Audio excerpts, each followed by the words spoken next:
Baiklah, sekali lagi selamat malam untuk kita semua. Masih bersemangat untuk mendengarkan seminar? Oke, tidak terasa ini adalah minggu terakhir. Jadi saya rindu agar kita semua dari malam ke malam, khususnya di malam-malam yang terakhir ini, boleh semakin bersahabat, boleh semakin dikuatkan satu dengan yang lain karena setiap pekabaran yang kita dapatkan dari malam ke malam. Dan sebelum saya akan memulaikan pembahasan pada malam hari ini, kembali saya mau mengingatkan ketika nanti selesai seminar pada malam hari ini, jangan lupa untuk mengambil ringkasan pelajaran, di mana pada malam hari ini adalah berjudul 10 kali bijaksana. Wah, bagaimana kita akan mendapatkan kebijaksanaan 10 kali lipat? Anda akan mereview itu. Dan jangan lupa untuk mengisi setiap bagian-bagian yang kosong, karena seperti janji kami, jika saudara-saudara mengisi semua pelajaran Alkitab yang sudah didapatkan dari malam ke malam, maka ada satu hadiah yang sangat spesial yang kami mau berikan kepada Anda semua, yaitu Alkitab yang baru. Dan komitmen kami di dalam membawakan setiap pekabaran adalah kami rindu semuanya berdasarkan dari Alkitab saja. Jadi kami menghimbau kita semua untuk boleh membuka Alkitab kita, karena semuanya bersumberkan dari Alkitab. Karena kalau dari Alkitab, kebenaran itu adalah mutlak. Kita tidak akan perlu ragu-ragu. Dan apa yang akan datang pada besok malam, kita akan membahas tentang bagaimana memiliki rahasia keamanan keuangan dan kemakmuran. Jadi bagaimana kita akan mengatur keuangan kita dengan benar, akan kita pelajari bersama-sama besok malam. Dan seperti yang sudah disampaikan MC tadi, besok malam kita tidak ada seminar kesehatan. Tetapi kita sebagai orang Kristen yang biasanya setiap tahun itu pasti menantikan Natal. Dan besok malam kita akan melihat bagaimana Natal ini sebenarnya akhirnya dirayakan oleh setiap orang-orang Kristen. Jadi saya rindu kita semua penasaran supaya besok bukan hanya kita, ajak juga teman-teman yang belum sempat datang ya pada malam hari ini. Dan hari Kamis malam ada satu topik yang sangat menarik dengan judul Misteri Dosa yang Tak Terampuni. Apakah dosa yang tak terampuni ini? Jangan-jangan ternyata kita sendiri sedang melakukan dosa ini. Jadi jangan lewatkan untuk mengikuti pembahasan tentang dosa yang tak terampuni ini. Dan topik kita pada malam hari ini adalah, ada yang masih ingat? Misteri bertahan hidup di akhir zaman. Untuk itu saya undang kita semua untuk berdiri dan kita akan menyanyikan lagu tema kita, Pandanglah pada Yesus.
Bapa kami di dalam kerajaan sorga, Bapa yang sudah memberikan kepada kami kesempatan pada malam hari ini untuk boleh berkumpul bersama-sama dan merenungkan akan firman-Mu.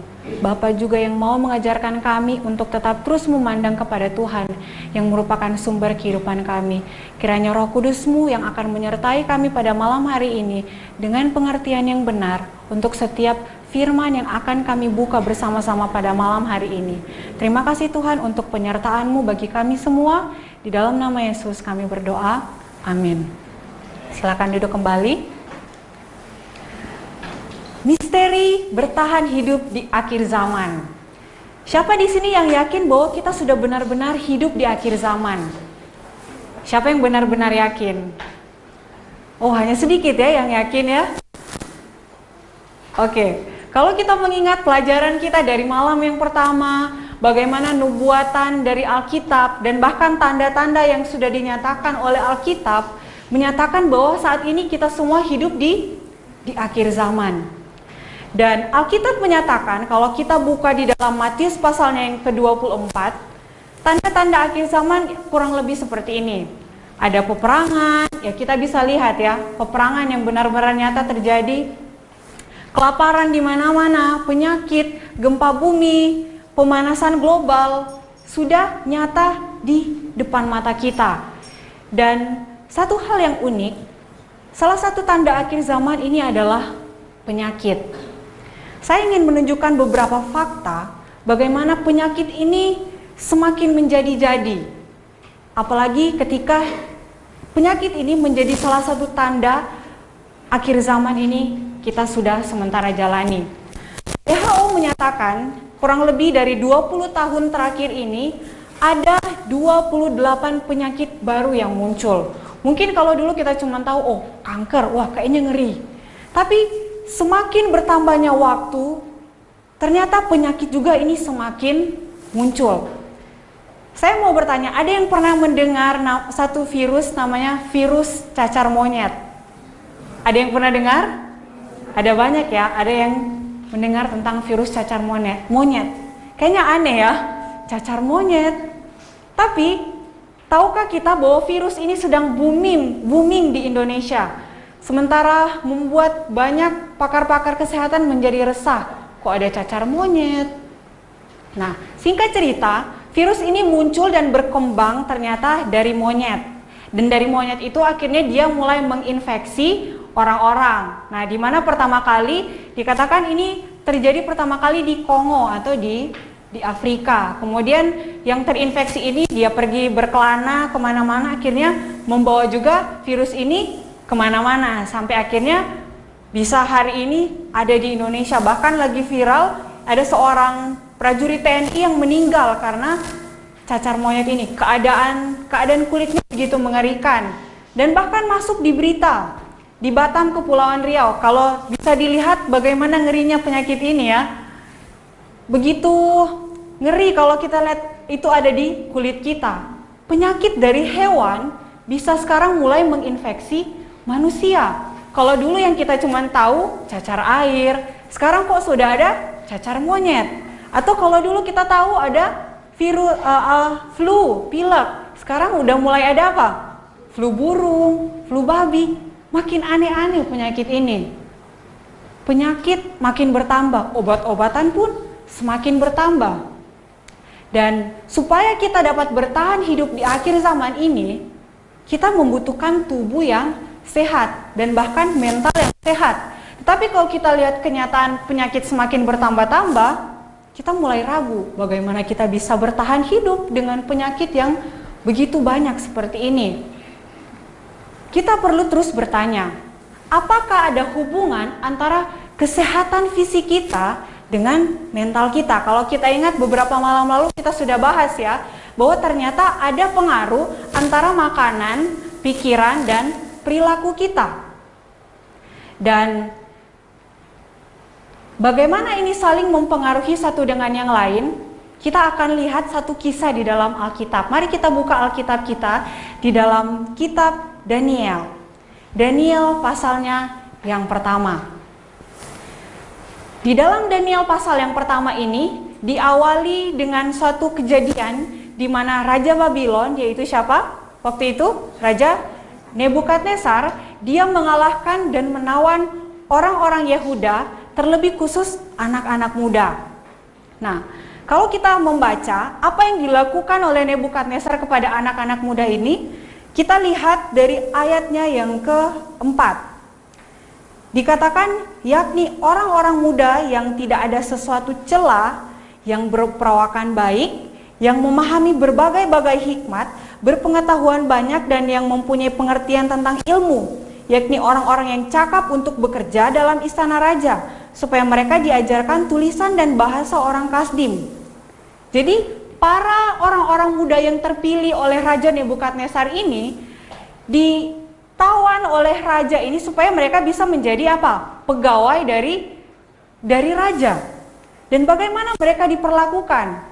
Orang-orang muda ini diperlakukan dengan begitu istimewa, bukan hanya dari pengetahuan diberikan, tetapi cara makan mereka pun mau diatur oleh raja. Ayat yang kelima mengatakan, dan raja menetapkan bagi mereka pelabur setiap hari dari santapan raja dan dari anggur yang biasa diminumnya.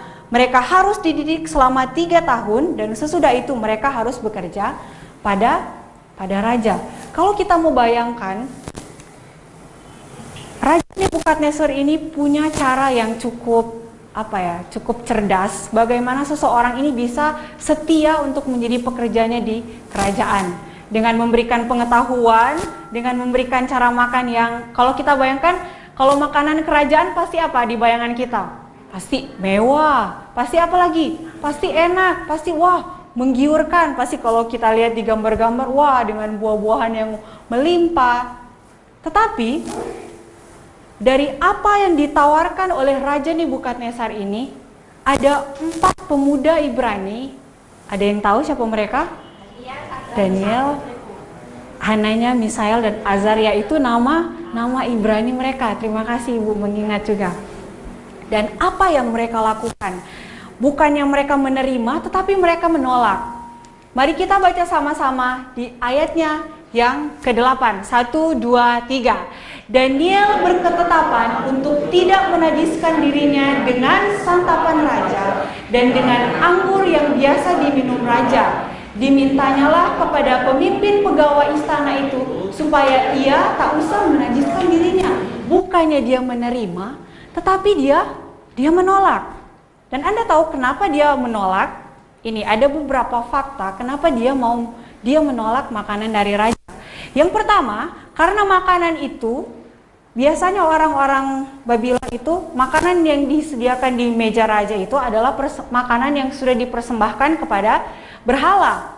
Dan bagi orang Yahudi, kalau mereka turut mengambil bagian dalam memakan makanan yang sudah dipersembahkan kepada dewa itu sama seperti mereka juga sedang memberikan penghormatan kepada dewa-dewa Babylon. Kemudian yang kedua, karena makanan itu adalah makanan yang dilarang oleh kitab suci. Dan kita tahu bagaimana orang-orang Yahudi ini sangat benar-benar patuh ketika mereka harus berurusan dengan larangan kitab suci. Mereka benar-benar strict dalam hal tersebut. Kemudian, fakta yang ketiga, makanan itu tidak sehat untuk tubuh dan pikiran. Makanya Daniel berketetapan untuk tidak mau tidak mau menajiskan dirinya dengan makanan-makanan yang diberikan oleh raja. 3 hal ini yang membuat Daniel dan kawan-kawannya tidak mau memakan makanan dari raja. Dan selanjutnya, apa yang dilakukan kalau mereka tidak makan, apa yang dilakukan oleh keempat pemuda Ibrani ini? Ayat yang ke-12 dikatakan bahwa adakanlah percobaan dengan hambamu ini selama berapa hari? 10 hari dan biarkanlah kami diberikan sayur untuk dimakan dan air untuk diminum. Dan setelah percobaan 10 hari ini, apa yang terjadi? Apakah mereka loyo karena hanya makan sayur? Tidak ya. Perhatikan apa yang terjadi dengan tubuh mereka, apalagi mereka yang sedang masa sekolah saat ini harus perhatikan. Ini tips bagaimana memiliki kebijaksanaan yang lebih baik lagi. Di ayatnya yang ke-17 dikatakan, mari kita baca bersama-sama, 2, 3. Kepada keempat orang muda itu Allah memberikan pengetahuan dan kepandaian tentang berbagai-bagai tulisan dan hikmat. Sedang Daniel juga mempunyai pengertian tentang berbagai-bagai penglihatan dan mimpi. Dari diet sederhana yang mereka konsumsi itu membuat mereka memiliki lebih banyak pengetahuan, kepandaian. Bahkan Daniel sendiri pun mendapat pengertian dalam hal penglihatan dan mimpi.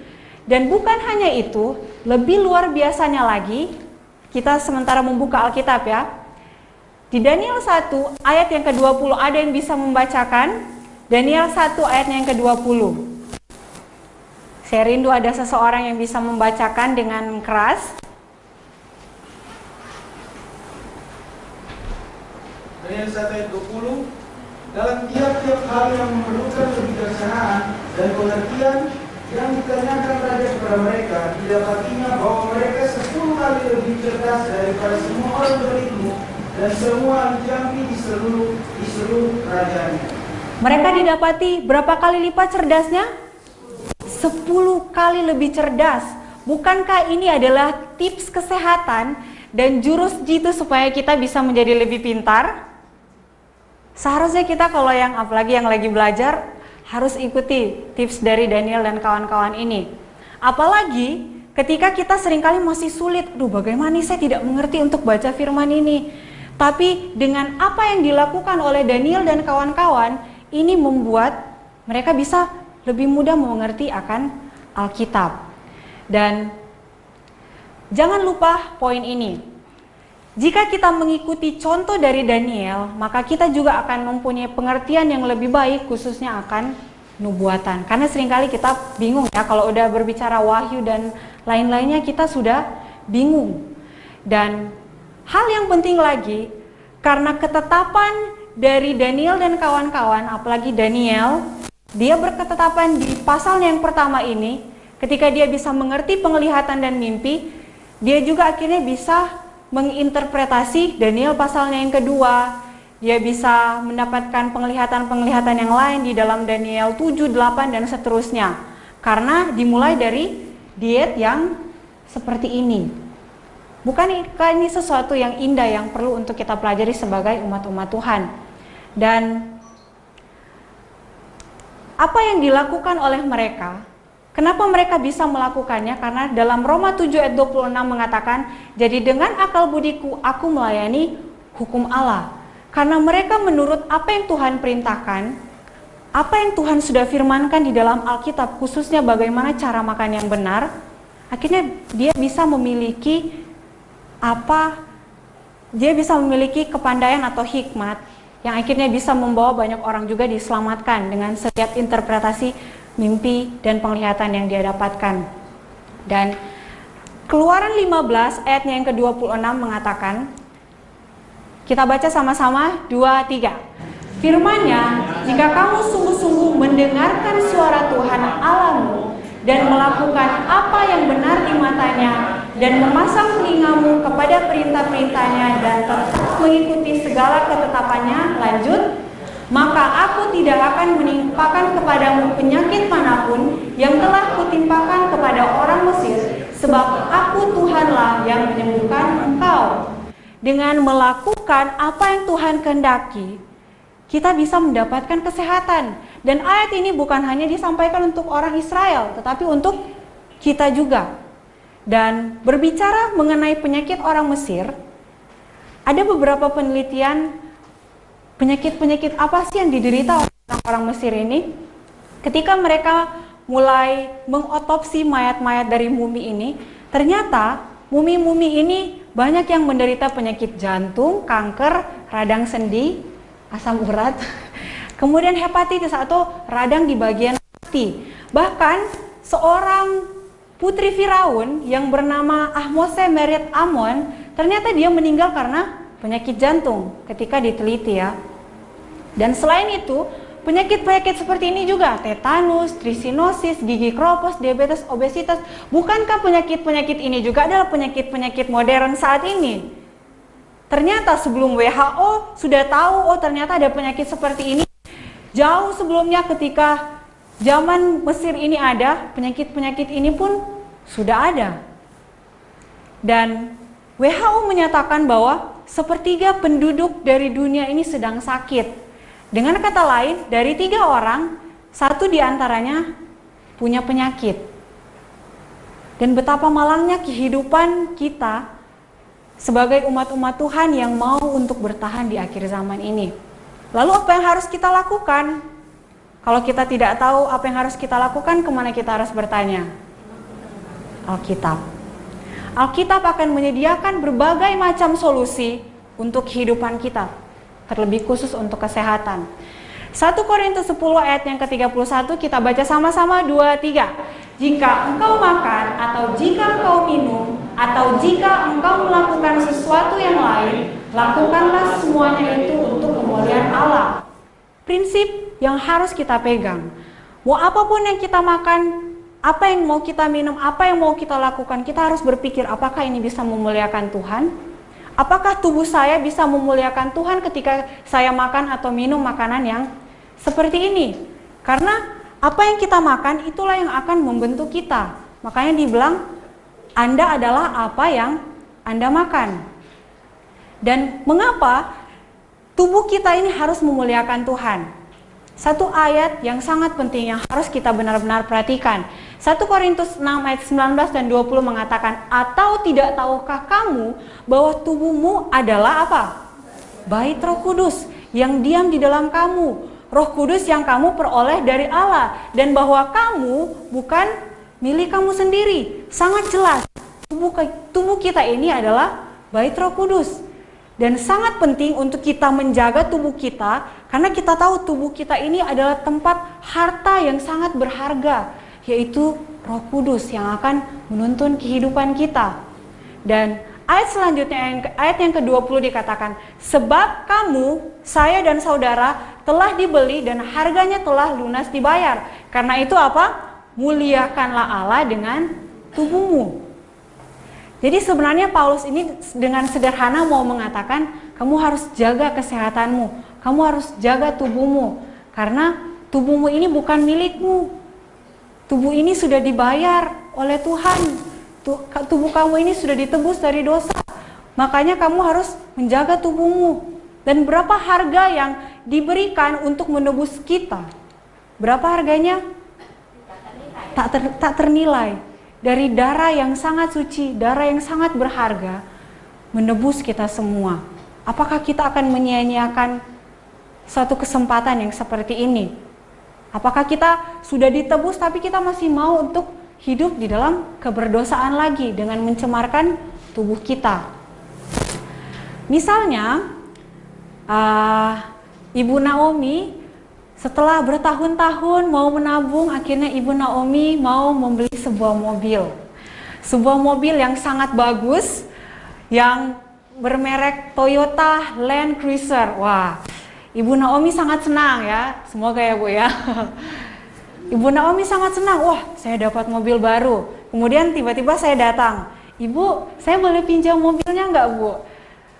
Ibu Naomi, karena kita sudah bersahabat, jadi Ibu Naomi bilang, oke, saya akan kasih pinjam, tapi saya mau kasih pesan, tolong dirawat baik-baik ya. Oke Bu, jadi waktu sudah dikasih pinjam, akhirnya Ibu Naomi kembali ke dalam rumah, saya membawa mobilnya, saya akhirnya membawa mobilnya dengan kencang, dengan kecepatan yang sangat tinggi, kemudian saya karena saya pengen yang ekstrim-ekstrim, saya pergi ke daerah yang bergelombang-gelombang dengan tanah yang membuat mobil ini jadi kotor. Dan saya mau cek ini kan mobil mobil sport lah. Saya mau coba, saya masukkan ke dalam rawa-rawa. Dan pada akhirnya mobil Ibu Naomi contohnya jadi seperti ini. Kira-kira di saat mobil Ibu Naomi seperti ini, saya mau kasih kembalikan, perasaan Ibu Naomi bagaimana? Gak enak ya, karena kecewa, loh ini mobil baru, sudah saya pinjamkan, kok baliknya kayak begini. Hal yang sama juga dirasakan oleh Tuhan. Ketika tubuh yang dipinjamkan kepada kita, dan kemudian kita memperlakukan dengan semena-mena. Dan Tuhan mengatakan di dalam 1 Korintus 3 ayat 16 dan 17, kita baca sama-sama 2-3. Tidak tahukah kamu bahwa kamu adalah bait Allah dan bahwa Roh Allah diam di dalam kamu? Dan lebih tegas lagi, Tuhan mengatakan di ayat yang selanjutnya, kita lanjut 2-3. Jika ada orang yang membinasakan bait Allah, maka Allah akan membinasakan dia. Sebab bait Allah adalah kudus dan bait Allah itu adalah kamu, saya dan saudara. Ternyata ketika kita tidak menjaga tubuh kita, konsekuensinya bukan hanya kita sakit, tapi konsekuensinya bisa sampai kita mengalami kebinasaan. Ngeri ya, hanya soal cara kita makan atau cara minum, terus kita akhirnya tidak bisa masuk surga. Tentunya tidak ada yang mau ya, tidak ada yang mau. Dan kembali lagi Tuhan mengingatkan, kita pertimbangkan apa saja yang bisa membuat tubuh kita najis. Kalau kita melihat apa yang orang ini lakukan, dia merokok. Menurut Anda semua, apakah merokok ini bisa mencemari tubuh kita? Masih ragu-ragu ya. Oke, mari kita lihat supaya kita lebih diyakinkan bahwa rokok ini ternyata bisa mencemari tubuh kita. Seorang dokter bernama Linus Pauling mengatakan setiap rokok yang Anda hisap mengambil 14,5 menit dari hidup Anda. Hidup kita ternyata bisa berakhir lebih cepat hanya karena mengisap rokok. Dan fakta yang lain, apa yang ada di dalam rokok? Ada yang tahu racun apa yang ada di dalam rokok? Nikotin. Nikotin ini ternyata bisa membuat resiko kanker 10 kali lipat lebih tinggi. Dan bukan hanya kanker, penyakit jantung bisa beresiko 2 kali lipat dari orang yang tidak merokok. Kalau kita lihat banyak statement slogan-slogan yang terjadi di pembungkus rokok. Dan ketika kita akhirnya kehidupan kita mulai berkurang hanya dengan merokok, kita ingat lagi, di dalam Keluaran 20 ayat 13 mengatakan kita jangan membunuh. Bisa saja kita sudah mulai membunuh diri sendiri dengan apa yang kita lakukan. Dan rokok ini juga bisa melukai otak kita. Seorang dokter bernama Neil Dudley juga mengatakan bahwa merokok dapat menyebabkan percepatan aterosklerosis atau penyumbatan pembuluh darah. Dan jika serangan cukup berat akan menyebabkan serangan otak atau stroke. Dan selain itu, nikotin ini juga mengandung yang namanya karsinogen atau zat penyebab kanker. Di mana hanya dari rokok ini saja, Anda tahu ada berapa zat penyebab kanker? Ada 43. Hanya dari batang yang sangat kecil yang mungkin kurang lebih 1 telunjuk saya, memiliki 43 zat yang bisa membuat kita kanker. Apakah kita mau? Tentunya tidak ya. Selain rokok, Tuhan mengatakan juga apa yang kita minum. Kalau kita lihat kira-kira ini minuman apa? Jus, ada yang bilang jus? Oke. Saya bermaksud mengatakan ini adalah alkohol ya. Yang memang mungkin mirip jus. Tetapi tahukah Anda bahwa alkohol juga bisa merusak tubuh kita?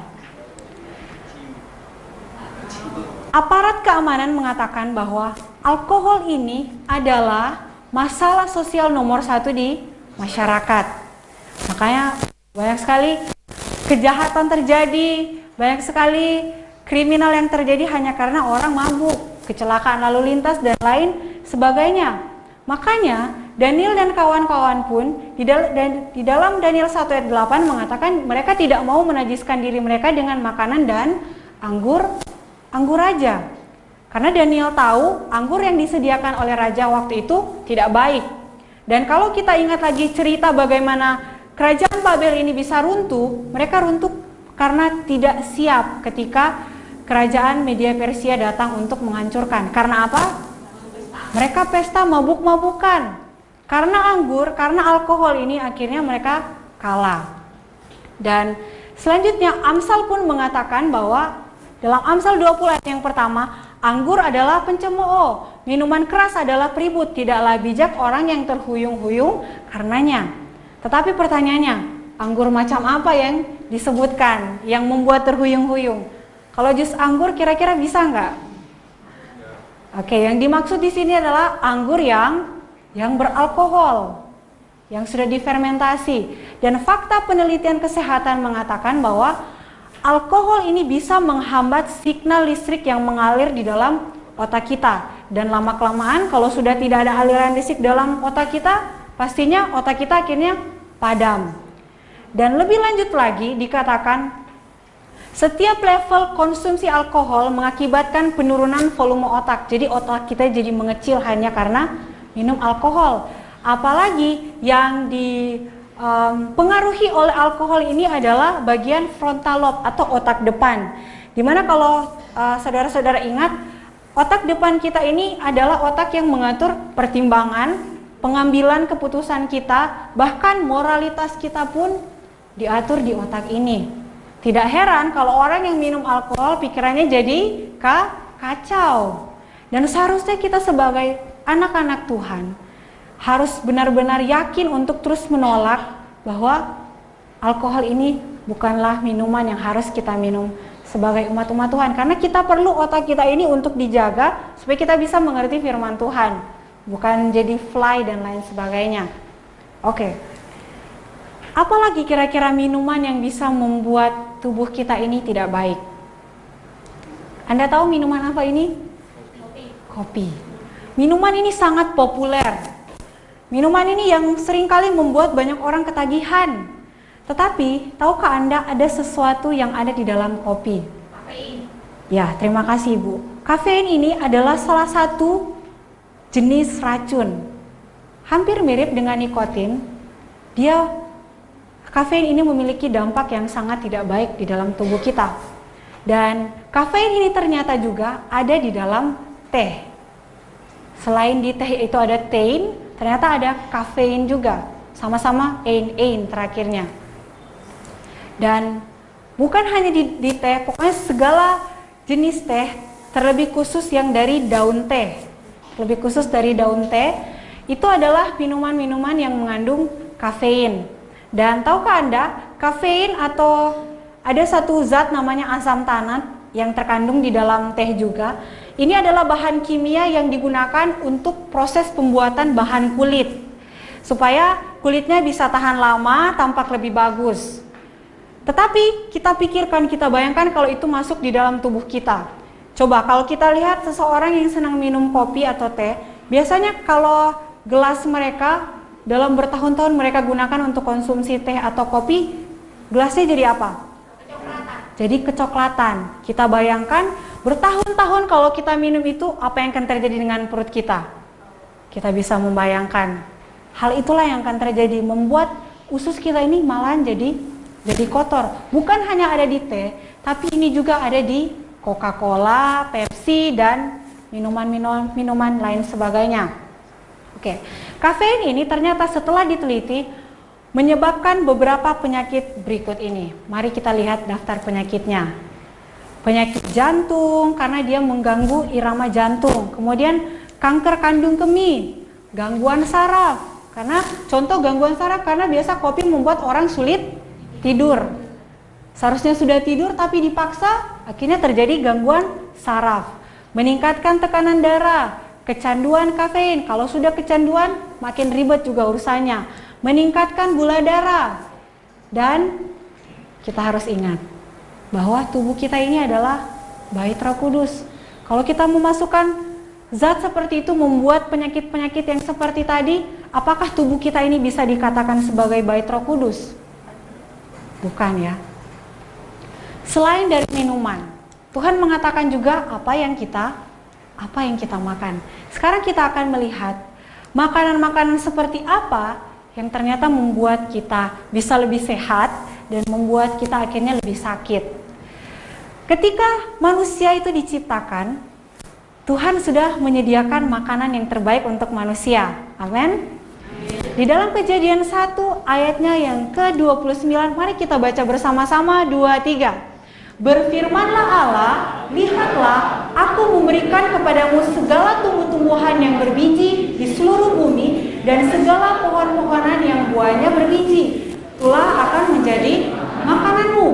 Dan ketika manusia jatuh ke dalam dosa, Tuhan menambahkan di dalam Kejadian 3 ayat 18 sama-sama 23, semak dan rumput duri yang akan dihasilkannya bagimu dan tumbuh-tumbuhan di padang akan menjadi makananmu. Kalau di bahasa Inggris dibilang juga herbs atau herbal, atau kita lihat sini yang mungkin sejenis sayur-sayuran. Kalau kita lihat makanan yang diberikan oleh Tuhan ini seperti makanan siapa ya? Ada yang bisa tebak? Ya, makanan seperti makanan dari Daniel. Makanan Taman Eden yang Tuhan berikan ternyata adalah makanan Daniel juga. Dan tahukah Anda, sekarang ahli-ahli kesehatan tidak bisa menentang bagaimana makanan-makanan ini ternyata bisa membawa kesehatan yang sempurna untuk tubuh kita. Bahkan banyak selebritis pun istilahnya mulai memilih untuk mereka jadi pemakan dari tumbuh-tumbuhan saja, karena mereka tahu ini bisa memberikan kesehatan yang sempurna. Dan ketika seiring bertumbuhnya dosa di dalam kehidupan umat manusia di awal-awal zaman itu, akhirnya Nuh dan keluarganya untuk pertama kalinya diizinkan untuk mengkonsumsi daging. Karena setelah air bah tidak ada tumbuh-tumbuhan yang bisa tumbuh. Akhirnya Tuhan mengizinkan mereka untuk memakan daging atau binatang. Tetapi ketika mereka mau makan binatang bukan berarti mereka langsung pilih, saya mau makan harimau. Tidak.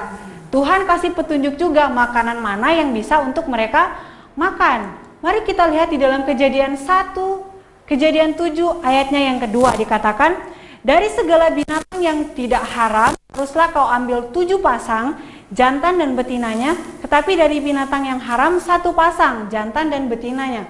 Jadi ada pengelompokan 7 pasang untuk yang tidak haram atau halal dan 1 pasang untuk yang haram. Nah, kenapa yang halal ini lebih banyak? Supaya bisa apa tadi? Mereka makan.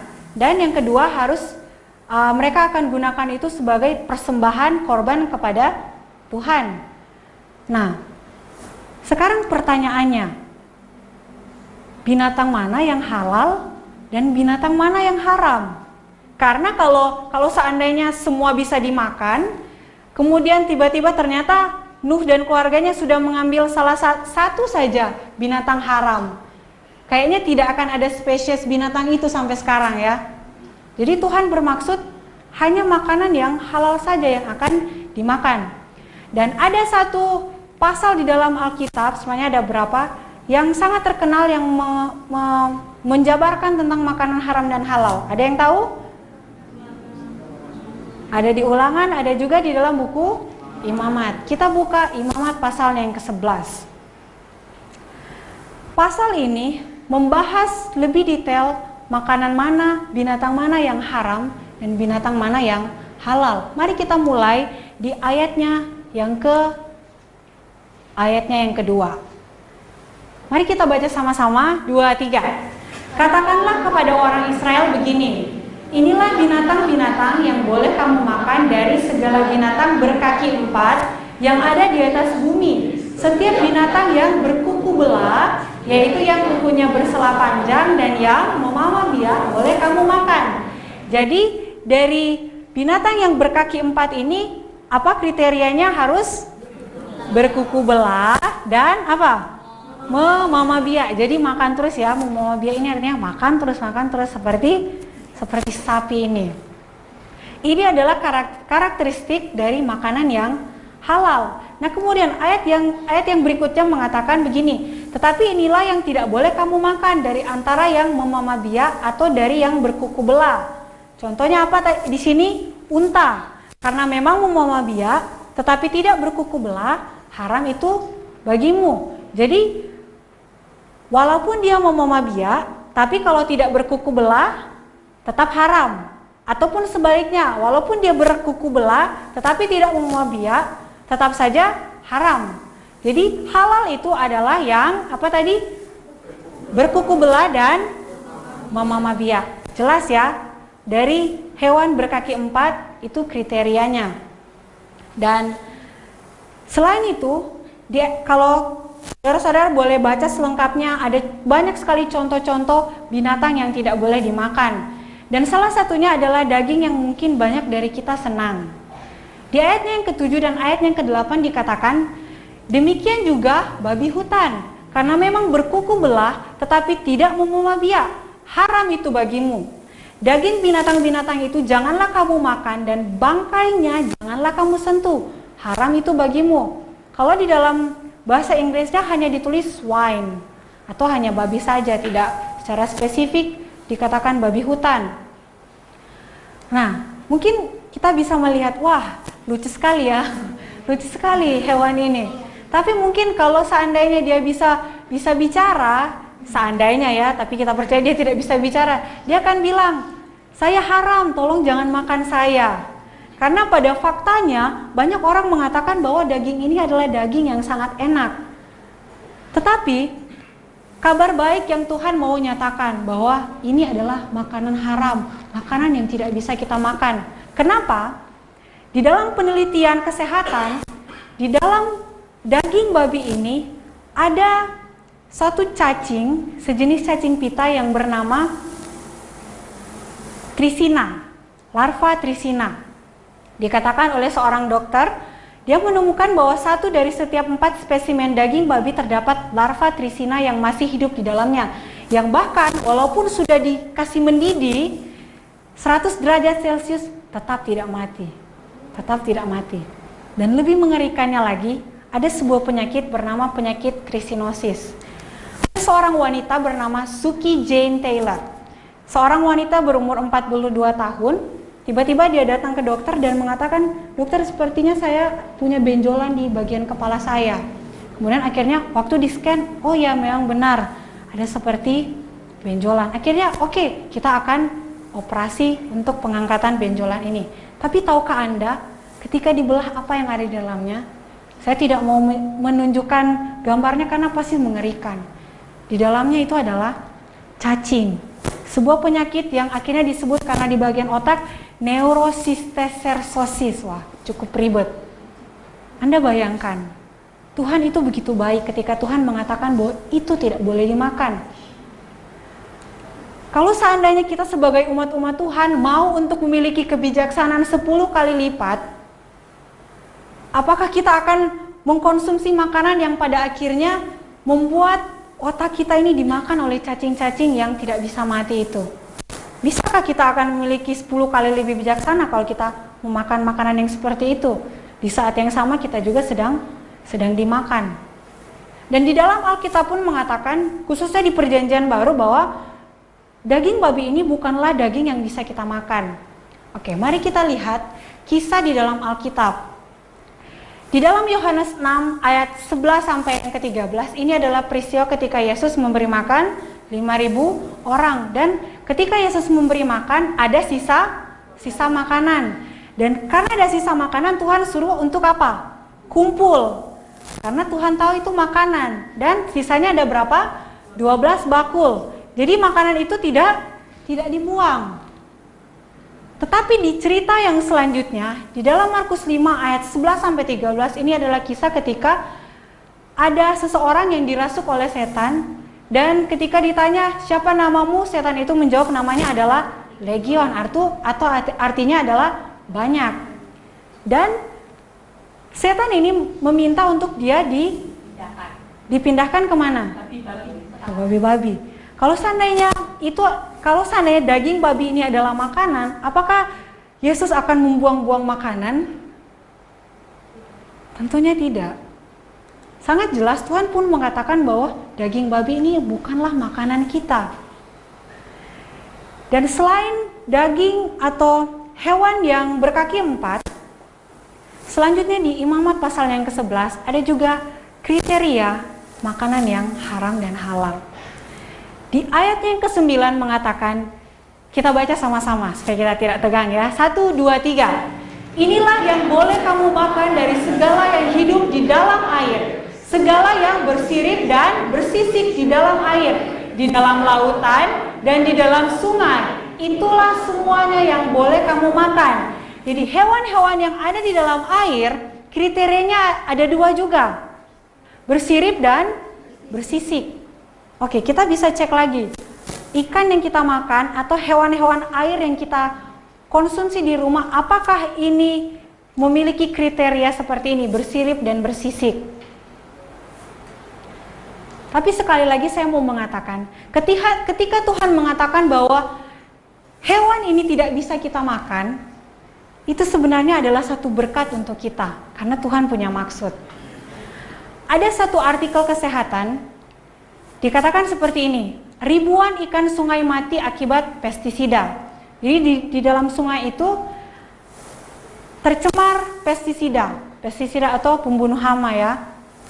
Nah, dan di sungai itu ada ikan nila, ada ikan emas, ada ikan patin. Nah, ikan patin ikan-ikan yang sejenis ikan lele ya. Ikan-ikan sejenis ikan lele.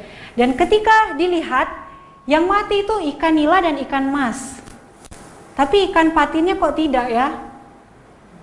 Satu pertanyaan loh, kok dia bisa bertahan hidup? Dan tahukah Anda, ikan patin atau ikan-ikan yang sejenisnya seperti yang saya sebutkan tadi, ikan-ikan ini dimaksudkan oleh Tuhan untuk bisa menjadi pembersih di dalam sungai ataupun ya di setiap tempat yang berair yang dimana dia ditempatkan. Makanya dia tidak mati. Bukan hanya pestisida, banyak kotoran-kotoran yang akhirnya bisa kalau ada ikan ini jadi bersih. Apakah itu lumut juga atau kotoran-kotoran lainnya.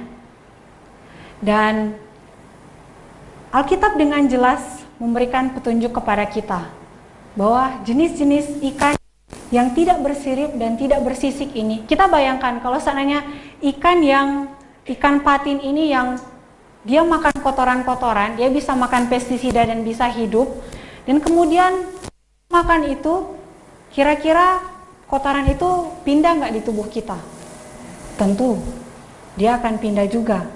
Dan bukannya akan membuat kita lebih sehat dan kuat, dengan kotoran-kotoran itu pun dia akan membuat kita jadi sakit. Dan bukankah kalau kita sakit, dengan kata lain kita juga sedang membinasakan tubuh kita karena kita tidak menjaganya. Jadi, apa kriteria untuk binatang-binatang yang berada di dalam air? Apakah kelompok ini atau kelompok ini? Kalau kita lihat ya, yang mana yang bersisik dan bersirip? Yang ini atau yang itu? Ya, yang ini, yang bersirip dan bersisik.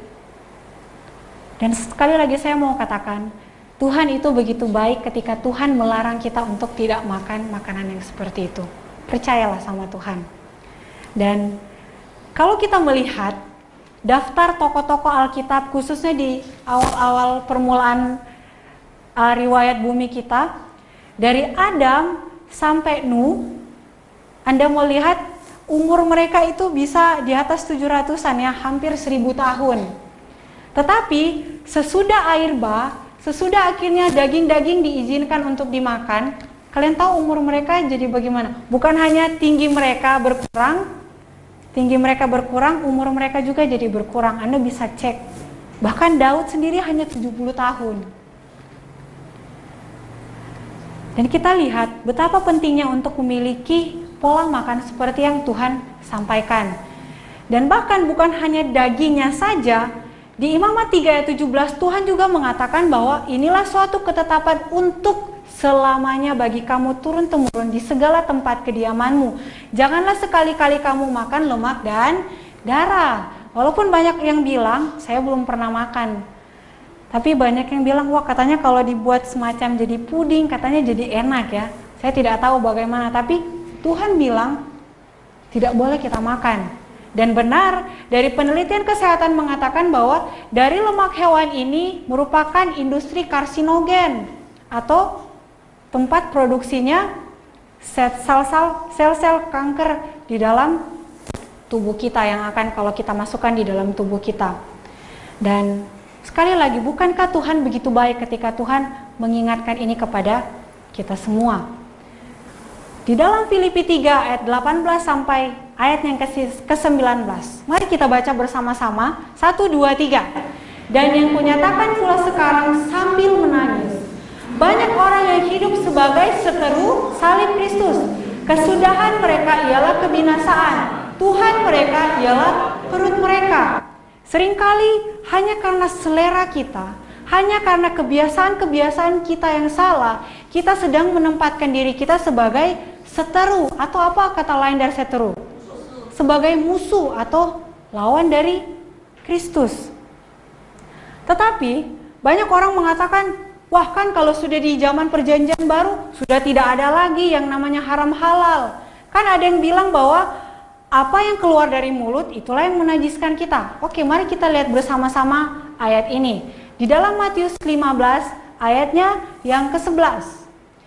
Ayat ini mengatakan bahwa dengar dan camkanlah, bukan yang masuk ke dalam mulut yang menajiskan orang, melainkan yang keluar dari mulut, itulah yang menajiskan orang. Ini perkataan dari siapa? Dari Yesus. Ini benar? Ya, tentu benar. Tetapi kalau kita membuka Alkitab kita buka Alkitab ya, supaya kita bisa meneliti dan kita bisa menyelidiki apa maksud Tuhan ketika Tuhan mengatakan perkataan seperti ini. Matius 15 ayatnya ke-11 ya tadi ya. Kalau kita melihat perikopnya apa? Apa judul perikopnya? Ada yang bisa kasih tahu judul perikopnya? Perintah Allah dan adat istiadat orang Yahudi. Nah, hal ini terjadi, kenapa Tuhan mengatakan seperti ini? Karena pada waktu itu, kalau kita lihat dari ayatnya yang kedua, orang-orang Farisi waktu itu mereka komplain, mengapa murid-muridmu melanggar adat istiadat nenek moyang kita? Mereka tidak membasuh tangan sebelum makan. Karena waktu itu mereka baru selesai dari luar, dan mereka orang-orang Farisi ini percaya kalau mereka dari luar mungkin mereka sudah menyentuh orang yang bukan Yahudi, mereka pun najis atau terkena kotoran-kotoran yang lain, mereka najis. Jadi adat mereka harus cuci tangan dulu sebelum makan. Bukankah itu bagus? Bagus ya. Tetapi cara orang-orang Farisi ini bukannya menganjurkan dengan baik, tapi sudah dengan menghakimi. Ya, walaupun sebenarnya alasan ini adalah bagus, tetapi karena cara dari orang-orang Farisi ini yang sudah memaksa, akhirnya Yesus pun menegur mereka. Dan di dalam ayat yang ke-11, ada yang boleh membacakan ayat yang ke-11? Matius 15 ayat yang ke-11. Dengar dan camkanlah, bukan yang masuk ke dalam mulut yang menajiskan orang, melainkan yang keluar dari mulut, itulah yang menajiskan orang. Sangat jelas Tuhan mengatakan untuk memberikan pengertian yang benar kepada orang-orang Farisi ini, Tuhan mengatakan bahwa yang membuat orang bukan apa yang masuk ke dalam mulut yang menajiskan orang, melainkan yang keluar dari mulut, itulah yang menajiskan orang. Dan apa saja yang keluar di dalam mulut itu? Mari kita lanjutkan membaca di dalam ayat yang ke-18 sampai ayatnya yang ke-20. Ada yang bisa bacakan lagi? Apa saja yang membuat kita najis yang dimaksudkan oleh Tuhan?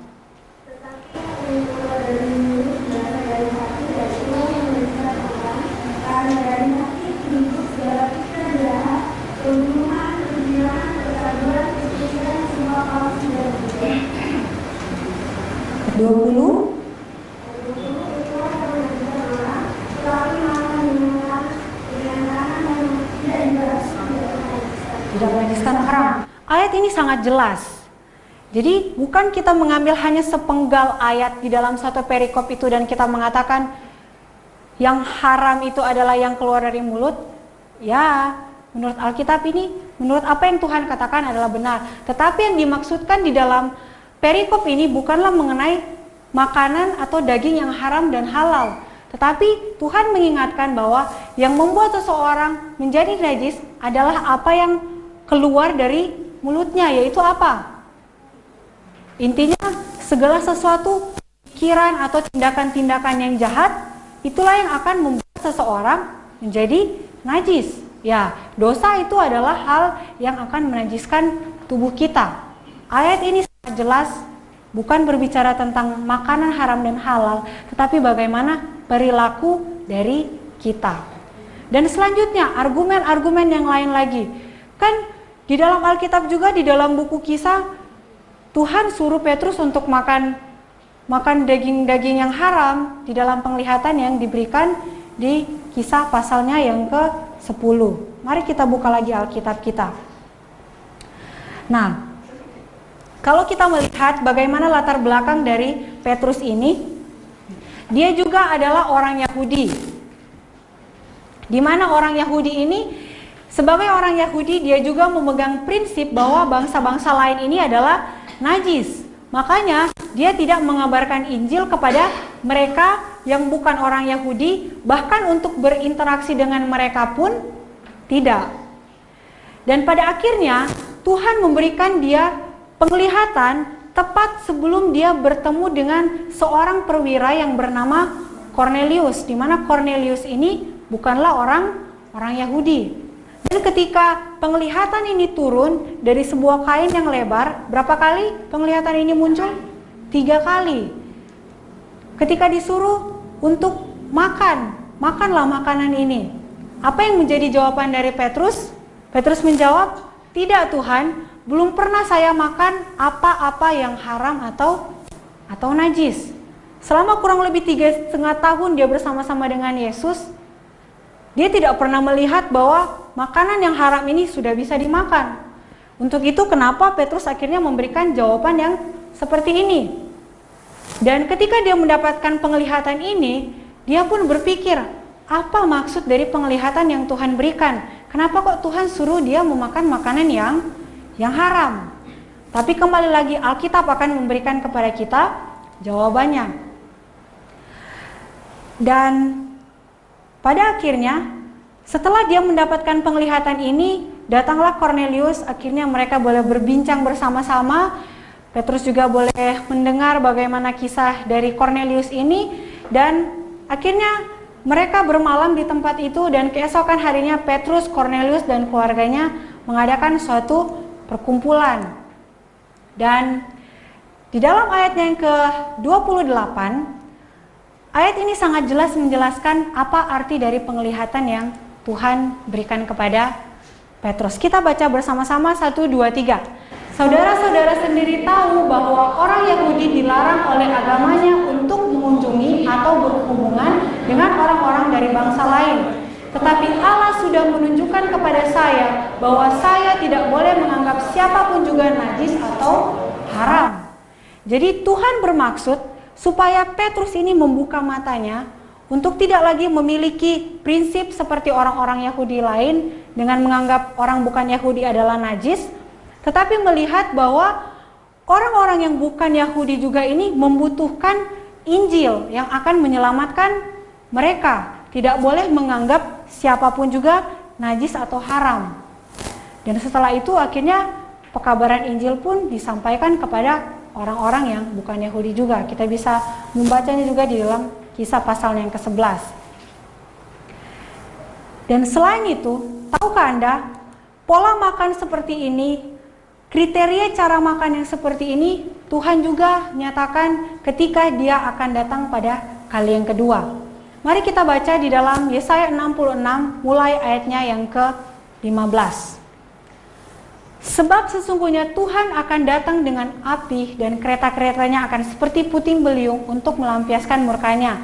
Kalau kita membaca perikop ini adalah peristiwa tentang kedatangan Kristus yang kedua kali. Dan ayatnya yang ke-17, mari kita baca bersama-sama 1, 2, 3. Mereka yang menguduskan dan mentahirkan dirinya dengan taman-taman dewa, dengan mengikuti seseorang yang ada di tengah-tengahnya, yang memakan daging babi dan binatang-binatang jijik serta tikus, mereka semuanya akan lenyap sekaligus. Demikianlah firman Tuhan.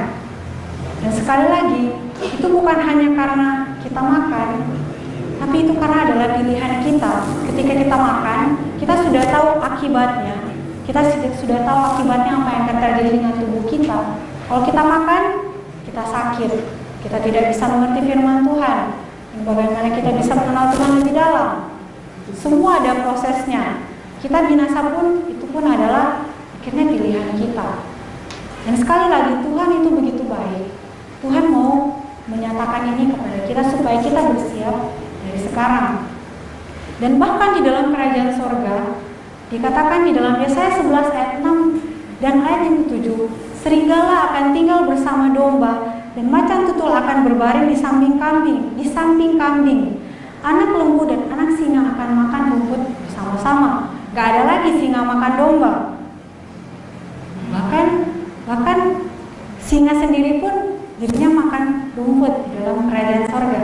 Bagaimana dengan kita? Jadi kita bisa lihat di dalam Alkitab ada 3 pola makan yang tercatat di dalam Alkitab. Yang pertama adalah makanan yang ideal, di mana ini adalah makanan yang paling baik yang Tuhan telah berikan kepada kita. Kemudian makanan yang diizinkan atau darurat. Kalau darurat istilahnya apa? Hanya sementara. Jadi karena nggak ada makanan yang ideal ini, ya udah darurat kita makan yang ini saja. Jadi kita juga tidak bisa mengkonsumsi makanan ini dalam jangka waktu yang cukup lama. Dan bukan makanannya sebenarnya adalah jenis makanan yang tidak bisa dimakan. Jenis daging yang tidak bisa dimakan, yang dilarang oleh Tuhan. 3 ini. Dan yang paling baik adalah yang ideal. Kalaupun kita akan memakan ini, kita harus dengan bijaksana dan kita harus lihat apakah ini sesuai dengan kriteria yang Tuhan telah berikan untuk kita. Di dalam 1 Korintus 10 ayat yang ke-11, Tuhan juga memberikan satu pelajaran yang baik untuk kita sebagai umat Tuhan. Kita baca sama-sama 2-3. Semuanya ini telah menimpa mereka sebagai contoh dan dituliskan untuk menjadi peringatan bagi kita yang hidup pada waktu di mana zaman akhir telah tiba. Ayat ini ingin mau menyatakan bahwa kehidupan orang Israel zaman dahulu Tuhan tuliskan supaya juga menjadi contoh untuk kita.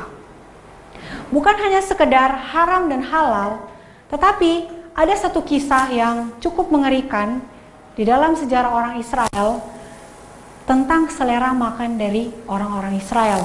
Di dalam Bilangan 11 ayat yang keempat, ketika orang-orang Israel ini sudah terbiasa dengan cara makan orang Mesir, akhirnya ketika Tuhan hanya memberikan, semuanya mana itu adalah makanan yang terbaik ya di dalam Alkitab yang Tuhan juga Tuhan berikan, mereka mulai pengen makan makanan seperti ini.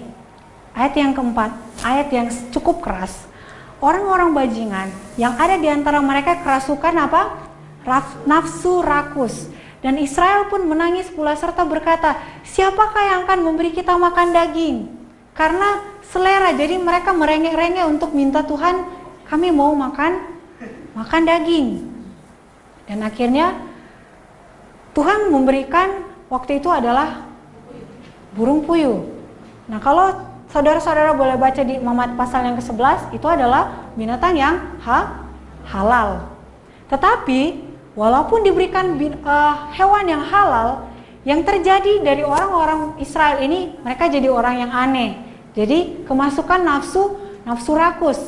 Dan lebih ngerinya lagi, di ayat yang ke-33 mengatakan, selagi daging itu ada di mulut mereka sebelum dikunyah, maka bangkitlah murka Tuhan terhadap bangsa itu, dan Tuhan memukul bangsa itu dengan suatu tulah yang sangat besar. Akhirnya banyak orang yang akhirnya mati hanya karena nafsu rakusnya, walaupun itu binatang yang halal. Jadi selera juga akan mempengaruhi kehidupan kita. Malam ini kita telah melihat beberapa kunci untuk bagaimana kita bisa bertahan hidup, terhindar dari penyakit khususnya di akhir zaman ini. Dan dari semua yang saudara-saudara sudah baca tadi, itu semua sudah teruji oleh pakar-pakar kesehatan. Namun kembali lagi, seperti kisah dari orang-orang Israel tadi, bukan hanya sekedar haram dan halal, tetapi Tuhan juga mau kita bijaksana memilih makanan yang sehat. Mari kita lihat. Ini apa? Ayam ya. Kalau kita lihat dari kriteria Alkitab, ini adalah makanan yang halal.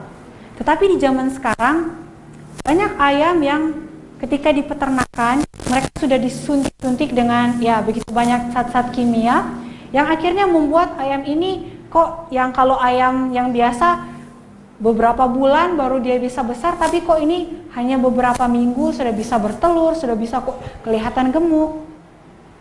Anda tahu, Zat-zat kimia ini ternyata waktu diteliti bisa membuat seseorang memiliki keropos tulang, ataupun hormon-hormon pertumbuhan yang disuntikan di daging ayam ini membuat banyak anak-anak yang masih umur ya 4-5 tahun ya, masih kecil, kok badannya jadi bongsor sekali ya, banyak jadi gemuk sekali. Waktu dicek, oh senang makan ayam goreng ya, seperti itu.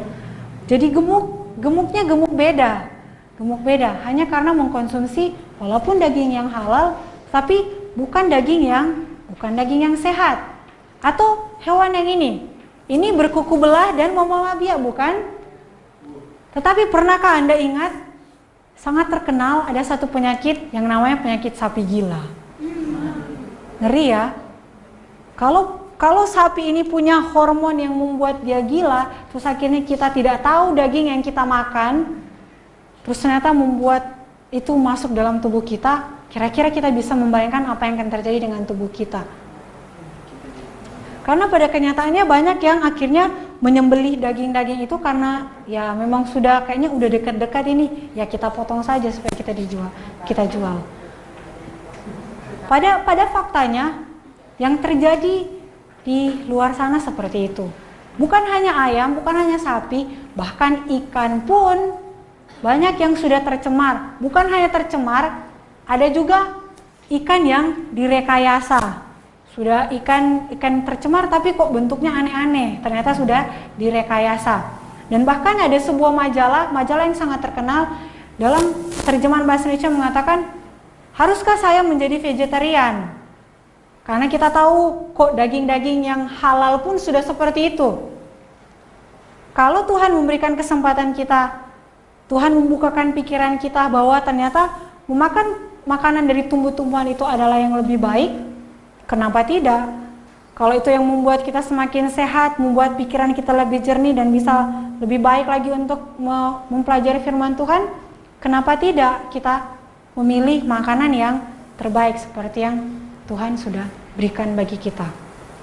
Dan kembali lagi, Tuhan mau bukan hanya sekedar soal makanannya, tetapi bagaimana kita bisa mengendalikan diri kita. Mungkin sebagai contoh yang lain, kita tahu penggunaan garam itu baik. Tapi kalau kita tidak mengendalikan diri dengan mengkonsumsi dalam jumlah yang banyak, apa yang terjadi dengan tubuh kita? Tekanan darah kita jadi tinggi. Kalau kita tahu ternyata dibilang jahe tadi itu bagus, tapi kita konsumsi 1 hari 1 liter. Dan ada kejadian di Manado, karena ibu ini tahu katanya bagus. Jadi dia konsumsi terus, 1 hari kira-kira itu jadi 1 liter lah kalau diukur. Beberapa hari kemudian dia meninggal. Hanya karena tidak bijaksana di dalam menentukan makanan mana yang terbaik ataupun jumlah makanan yang harus dia konsumsi. Petunjuk yang Tuhan berikan kepada Nabi Daniel, bagaimana cara mereka makan, apa yang dia lakukan, dan setiap apa yang dia dapatkan ketika dia hidup di dalam dunia ini, petunjuk yang sama juga yang Tuhan mau berikan bagi kita, khususnya kita yang hidup di akhir zaman. Kita melihat bahwa Alkitab menyatakan bahwa tanda-tanda akhir zaman ini sudah semakin dekat, sudah mulai digenapi. Dan di ayat yang ke-15 mengatakan bahwa, jadi apabila kamu melihat pembinasa keji berdiri di tempat kudus, menurut firman yang disampaikan oleh Nabi Daniel, para pembaca hendaklah memperhatikannya. Kita perlu untuk memperhatikan kitab Daniel. Dimana kalau kita kembali mereview apa yang ada di dalam kitab Daniel, 3 pasal yang pertama, di dalam Daniel yang ketiga ada patung, di mana ini berbicara mengenai bagaimana akhirnya orang-orang akan dipaksa untuk menyembah. Tetapi sebelum itu, di Daniel pasal yang kedua sudah ada sebuah interpretasi tentang patung tersebut. Supaya ketika sudah tahu, Daniel dan kawan-kawan tahu, mereka bisa mengantisipasi untuk tidak terlibat di dalam hal ini. Dan bagaimana tafsiran atau interpretasi ini bisa ada? Karena ketetapan Daniel di Daniel pasal yang pertama mengenai cara makan yang baik.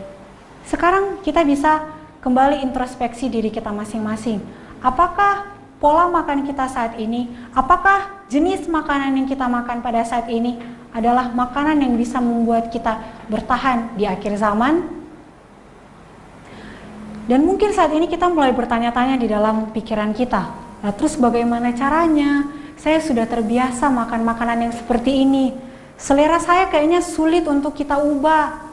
Kebiasaan ini, wah ikan ini saya sangat suka, daging ini saya sangat suka. Terus harus bagaimana?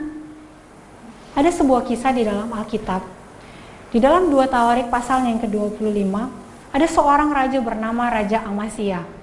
Raja ini dikatakan adalah raja yang takut akan Tuhan. Tetapi ketika dia mau melakukan sesuatu, ternyata ada tindakannya yang tidak sesuai dengan kehendak Tuhan. Dan seorang abdi Allah datang mengatakan, kamu jangan lakukan ini. Kemudian Raja Amasya bilang, saya sudah menyerahkan 100 talenta untuk para yang akan berperang ini. Untuk rencana perangnya ini dia sudah mengorbankan 100 talenta. Tetapi Tuhan meminta dia untuk meninggalkan rencana yang sedang dia jalani ini, karena Tuhan bisa melihat ke depan bahwa ini akan menjadi hal yang tidak baik. Abdi Allah ini mengatakan, Tuhan dapat memberikan lebih daripada itu kepadamu. Tuhan bisa memberikan sesuatu yang lebih baik kepada Raja Amasya itu. Ketika Tuhan meminta untuk jangan lakukan rencana yang kamu sudah lakukan, karena itu tidak sesuai dengan kehendak Tuhan. Dan ketika dia menurut, akhirnya mereka bisa menang. Saudara-saudaraku, sama halnya dengan kehidupan kita. Ketika kita menyadari bahwa ternyata selera kita ini salah, ternyata jenis makanan yang kita konsumsi masihlah jenis makanan yang ternyata haram, yang bisa mencemari tubuh kita. Mungkin kita bergumul, tetapi Tuhan katakan, sama seperti yang Tuhan sampaikan kepada Raja Amasya ini. Ketika kita mau menyerahkan itu kepada Tuhan, ketika kita mau menyerahkan selera kita kepada Tuhan, Tuhan akan memberikan sesuatu yang lebih baik lagi untuk kita. Bukan hanya dari kesehatan kita, tetapi bahkan perkembangan mental kita, kerohanian kita ini bisa makin hari makin meningkat, sama seperti yang ada terjadi di dalam kehidupan Daniel dan kawan-kawan. Apakah kita mau pada saat ini untuk meninggalkan rokok sehingga Tuhan bisa menggantikannya dengan paru-paru yang sehat? Apakah kita mau untuk meninggalkan alkohol supaya Tuhan bisa memberikan kepada kita pikiran yang jernih dan jantung yang lebih kuat? Apakah kita mau menyerahkan makanan-makanan yang ternyata dari binatang-binatang yang haram dan bahkan selera-selera kita yang rusak, sehingga Tuhan bisa menggantikan kepada kita tubuh yang sehat dan pikiran yang kuat? Saya mau menceritakan satu kisah yang terakhir untuk seminar kita pada malam hari ini. Ada seorang bapak bernama Bapak Joko. Bapak Joko ini juga adalah seorang peserta seminar seperti Anda semua. Dan Bapak Joko ini adalah seorang pecandu rokok dan dia merokok dalam jumlah yang cukup banyak. Tetapi ketika dia mengikuti seminar ini dari malam ke malam, dan ketika dia juga mendengar ternyata rokok ini dapat merusak tubuhnya, dia juga akhirnya menyadari bahwa ternyata tubuhnya ini bukan miliknya sendiri. Itu adalah milik Tuhan dan itu sudah dibayar lunas oleh Tuhan. Apa yang dia lakukan? Dia tidak merontak. Dia bisa melakukan sebuah keputusan yang sangat cepat di dalam pribadinya sendiri. Dia akhirnya bisa meninggalkan rokok itu sama sekali tanpa ada keraguan, karena kesadarannya bahwa dia mau mempersembahkan tubuhnya ini sebagai persembahan yang hidup kepada Tuhan yang tidak bercacat celah. Dan mungkin masing-masing kita punya pergumulan. Apa yang harus saya serahkan kepada Tuhan pada saat ini? Semua yang merusak tubuh kita haruslah kita serahkan kepada Tuhan. Dan sama seperti Bapak ini, Tuhan akan memberikan kekuatan. Tidak ada keraguan, dia langsung bisa mengubah itu. Dan akhirnya dia bisa merasakan suatu kehidupan yang lebih baik lagi. ketika Tuhan meminta sesuatu dari kita untuk kita serahkan, percayalah bahwa Tuhan bisa memberikan sesuatu yang lebih baik di dalam kehidupan kita. Bapak ini mengatakan, saya meninggalkan rokok karena saya sadar bahwa tubuh saya ini adalah milik Yesus dan Dia sudah menembusnya untuk kita. Saudara-saudara, pada malam hari ini Tuhan begitu rindu untuk memberikan sesuatu yang lebih baik untuk kita. Tetapi kembali lagi, keputusan ada di tangan kita. Maukah kita pada malam hari ini berkomitmen kepada Tuhan untuk menjaga tubuh kita dan terus mengingat apa yang Tuhan katakan? Jika engkau makan, atau jika engkau minum, atau jika engkau melakukan sesuatu yang lain, Tuhan, saya mau melakukan semuanya hanya untuk kemuliaan bagi nama Tuhan. Jika ini menjadi kerinduan dari kita semua, saya rindu kita sama-sama untuk berdiri dan saya akan berdoa. Tapi ketika saya berdoa, saya rindu juga saudara-saudara boleh berdoa di dalam hati Anda masing-masing, memohon kekuatan dari Tuhan untuk bisa menyerahkan apa yang ternyata membuat tubuh kita itu rusak. Mari kita sama-sama tunduk kepala dan kita berdoa. Ya Tuhan, Bapa kami yang ada di dalam kerajaan sorga, Bapa yang begitu baik, Bapa yang begitu sabar, Bapa yang tidak pernah bosan untuk mengajarkan kepada kami hal-hal yang harus kami lakukan di dalam kehidupan ini. Tuhan, kami menyadari bahwa bumi ini sudah mulai menuju pada akhirnya. Dan ya Tuhan, kami tahu ketika bumi ini sudah menuju pada akhirnya, kami sudah semakin dekat untuk bertemu dengan Tuhan.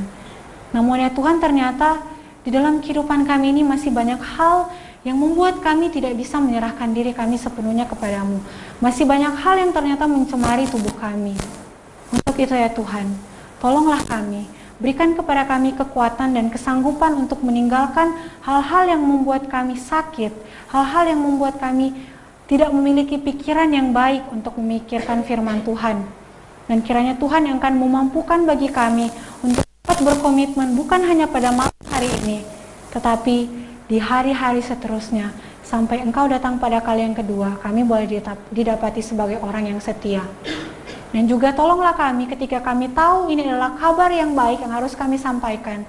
Berikan juga kekuatan dan keberanian kami untuk menyampaikan ini kepada keluarga kami, sahabat kami, kerabat kami dimanapun mereka berada.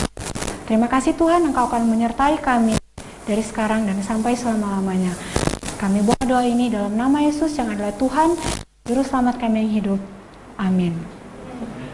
Silakan duduk kembali. Demikianlah seminar kita pada malam hari ini, dan kembali lagi saya mau menyampaikan bahwa pembahasan kita besok malam tidak kalah menarik karena ini akan membantu kita untuk mengetahui bagaimana kita bisa menjaga keuangan kita di akhir zaman ini. Dan bila ada yang mau untuk dijemput ataupun yang belum sempat menyampaikan pertanyaan lewat kertas, bisa mengirimkannya di nomor yang tertera di layar. Kiranya Tuhan memberkati kita semua, Tuhan memberkati.